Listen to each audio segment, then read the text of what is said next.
Bienvenidos a un nuevo análisis. Hoy nos metemos de lleno en una de las historias más potentes e influyentes de la historia, la del libro del Éxodo. Vaya tema. Sí. Tenemos sobre la mesa un comentario detalladísimo que desmenuza sus 40 capítulos. Y la misión de hoy es ir más allá del relato que todos conocemos. Claro. No se trata solo de opresión y liberación, sino de la forja de una identidad. Vamos a ver cómo un grupo de esclavos se transforma en una nación, con sus leyes, sus crisis, su centro espiritual. Exacto. Porque esta historia es un arquetipo universal de la lucha por la libertad. Pero lo fascinante, de verdad, está en los detalles. Ahí quería llegar. Hoy nos vamos a preguntar el porqué de todo. O sea, ¿cuál era la lógica política, no solo la crueldad, detrás de la opresión del faraón? Muy buena pregunta. ¿Qué mensaje oculto había en cada una de las plagas? Y sobre todo, ¿para qué querían la libertad? ¿Cuál era el propósito de recibir una ley y construir un santuario en mitad del desierto? Perfecto. Pues vamos a ello. La historia arranca en Egipto con un problema que diríamos que es demográfico. Sí, totalmente. Los israelitas se están multiplicando a una velocidad de vértigo. De hecho, la fuente suelta un dato que me dejó alucinado. A ver. Cita a un escritor antiguo que afirmaba que las mujeres en Egipto eran excepcionalmente fértiles. Si sumas eso a una promesa divina, pues tienes la tormenta perfecta. Una tormenta que asusta y mucho al poder. El texto dice que se levantó un nuevo rey que no conocía a José. Y esto no es amnesia, es pura política. Claro, no es que se le olvidara. Para nada. Probablemente era una nueva dinastía que veía a este pueblo extranjero, asentado en la estratégica tierra fronteriza de Gosén, como una amenaza. Una bomba de relojería. El miedo real era que, en caso de guerra con algún poder asiático, los israelitas se convirtieran en una quinta columna. O sea que la esclavitud que imponen no es solo maldad pura y dura, es una medida de contención estratégica. Justo. Y la fuente describe lo calculado que era el sistema. Los ponen a construir ciudades de almacenaje, Pitón y Ramsés, y controlan hasta los materiales. Es que el gobierno tenía el monopolio de la paja, que era esencial para hacer ladrillos. Ah, fíjate. Era un sistema de control total. Y con una jerarquía muy inteligente para dividir al pueblo. Capataces egipcios que supervisaban a capataces hebreos, que a su vez oprimían a sus propios hermanos. Y aún así no funciona. No. Siguen multiplicándose. Y es cuando el faraón da el siguiente paso, mucho más oscuro, el infanticidio. La orden de matar a todos los niños varones. Y aquí surge el primer acto de resistencia, que es fascinante porque es civil y es femenino. Las dos parteras, Sifra y Fua, Sí. que deciden desobedecer al hombre más poderoso del mundo. Y lo hacen por una convicción muy simple y muy profunda. Temieron a Dios más que al faraón. Su fe les da el coraje para mentirle en la cara al rey. Y la recompensa. El texto dice algo que se suele malinterpretar, que Dios les hizo casas. Sí, suena que les regaló un chalet. Exacto. Pero la fuente aclara que en hebreo esto no significa edificios. Significa que les dio descendencia, familias. Les dio vida a cambio de la vida que ellas salvaron. Es precioso. En medio de ese terror y esa resistencia, nace Moisés. Y su madre, Jocabed, en lugar de resignarse, traza un plan que es una obra maestra de inteligencia y fe. La famosa cesta. Que no es un capricho. Para nada. Era una arquilla de juncos de papiro, un material muy resistente. Y la calafatea con barro del Nilo y betún para hacerla impermeable. Pero el detalle clave. Es que no la lanza al río a la deriva. La coloca con cuidado en la orilla, entre los juncos. En un sitio concreto. En un lugar que ella sabía que la hija del faraón frecuentaba para sus baños rituales. Estaba todo pensado. Es increíble. Y la jugada final es de película. Su hermana, Miriam, vigila de lejos. Cuando la princesa encuentra al bebé, Miriam se acerca con una audacia tremenda y le dice: ¿Quieres que te busque una nodriza hebrea? Exacto. Y por supuesto, le trae a su propia madre. Vaya plan. Así que Jocabed no solo salva a su hijo, sino que acaba recibiendo un sueldo de la casa real por criarlo. Es un plan perfecto, donde la fe en la providencia se une al ingenio humano más brillante. Moisés crece como un príncipe y la historia da un salto de 40 años. Y cuando volvemos a verlo, es un hombre que, a pesar de su educación, sale a ver a sus hermanos. Se identifica con los esclavos. Sí, no ha olvidado sus raíces. Y entonces llega el momento que lo cambia todo. Ve a un capataz egipcio maltratando a un hebreo y lo mata. Un punto de inflexión brutal. Aquí la fuente hace una distinción muy interesante. Dice que, por un lado, se podría entender como una venganza de sangre, según las costumbres tribales, un acto de justicia por un hermano. Pero, ¿qué lo convierte en un crimen de Estado que le obliga a huir? Pues que la víctima no era un civil cualquiera, era un oficial del gobierno. Es un ataque directo a la maquinaria de opresión del Estado egipcio. Claro. Pero el verdadero problema de Moisés viene al día siguiente. Intenta mediar en una pelea entre dos hebreos y uno le espeta. ¿Es que piensas matarme como mataste al egipcio? Ahí se da cuenta de dos cosas, ¿no? Sí. Que su secreto ha salido a la luz y, quizás más importante, que el pueblo no está preparado para seguirle. Su intento de ser un libertador por la fuerza ha fracasado. Estrepitosamente. Él no está listo y ellos tampoco. Así que huye. Se va a Madial y pasa los siguientes 40 años como pastor. 40 años. La fuente lo llama un horno de aflicción, un larguísimo proceso de vaciarse de su orgullo de príncipe y aprender la humildad del desierto. Una preparación para él y un tiempo de espera para su pueblo. Así que Moisés huye, pensando que su historia ha terminado. Pasa 40 años como pastor en medio de la nada.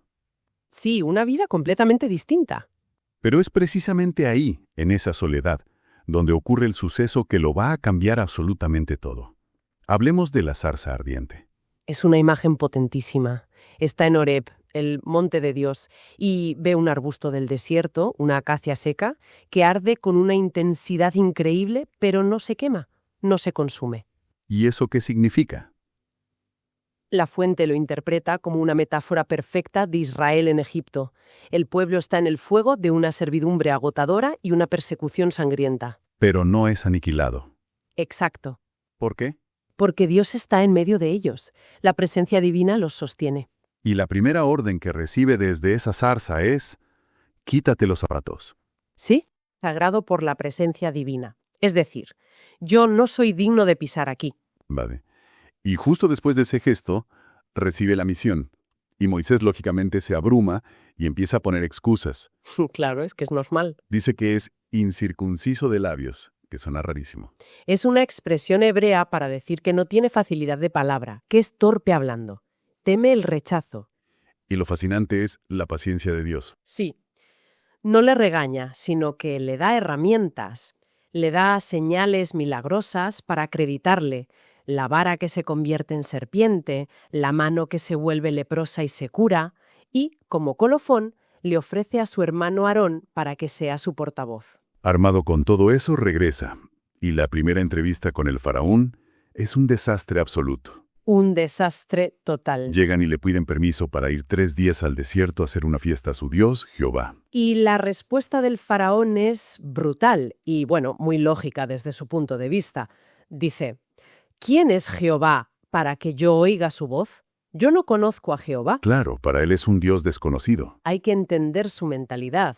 Él juzga el poder de un Dios por la condición de sus fieles. Y los fieles de Jehová son un pueblo de esclavos. Para él, ese Dios es un don nadie, y la petición una simple excusa para no trabajar. Y en lugar de ceder un ápice, redobla la crueldad. Sí.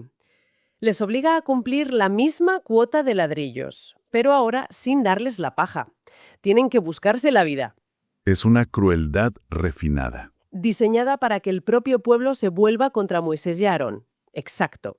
Pero lo que el faraón no sabe es que con esa respuesta acaba de iniciar una confrontación que no es contra unos esclavos, sino contra ese Dios al que dice no conocer.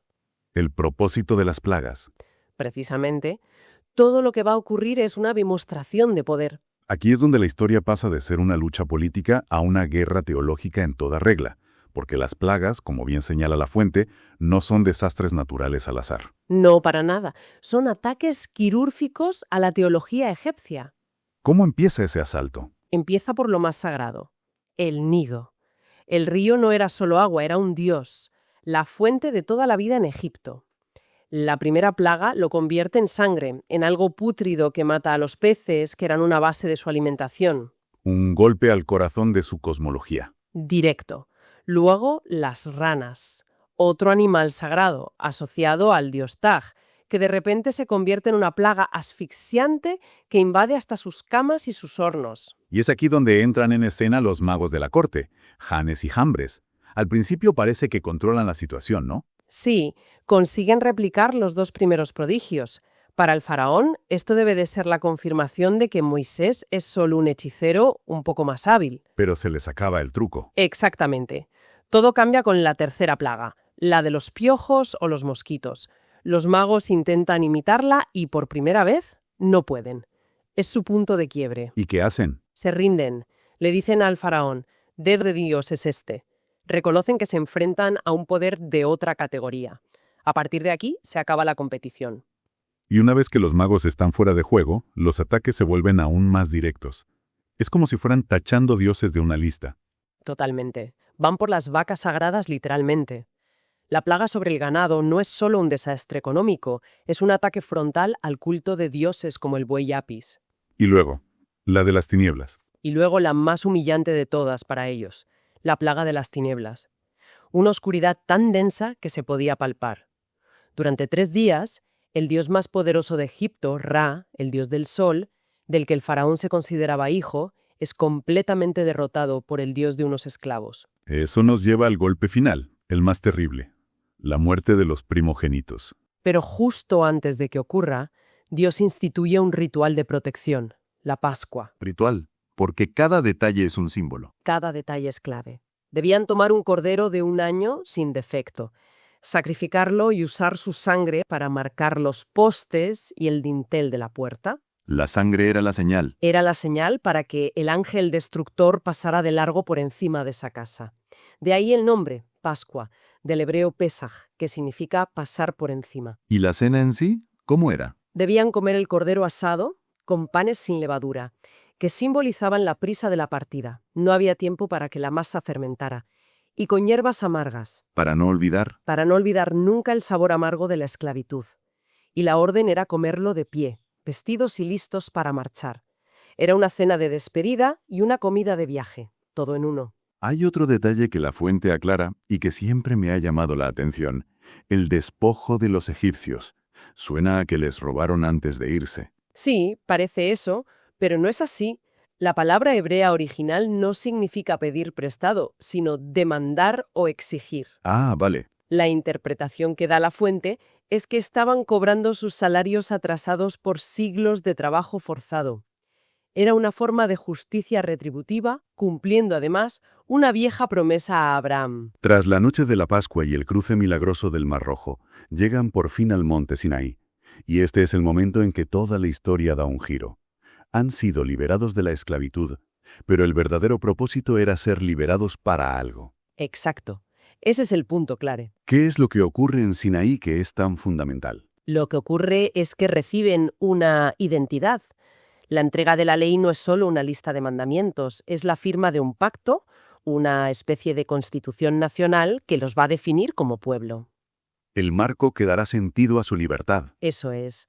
Pasan de ser una multitud de refugiados a ser una comunidad con un propósito y unas normas comunes. La escena es aterradora, con truenos y relámpagos para que entiendan la seriedad de lo que está en juego. Y sin embargo es increíble. Mientras Moisés está en la cima del monte recibiendo esta base para su nueva sociedad, abajo en el campamento, Todo se desmorona.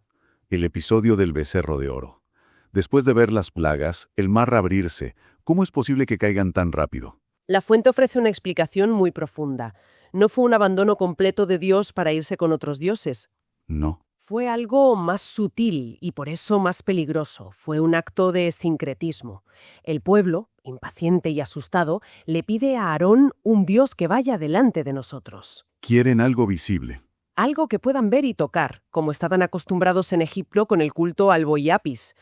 De hecho, cuando Aarón construye el becerro, la fiesta que proclama es para Jehová. O sea que no estaban rechazando a Dios, sino intentando representarlo a su manera, violando el segundo mandamiento que prohíbe las imágenes. Exactamente. Es un fracaso catastrófico en entender la naturaleza de un Dios que no puede ser reducido a una imagen hecha por manos humanas. La crisis es brutal. Y la reacción de Moisés. Es una de las cosas más impactantes del libro.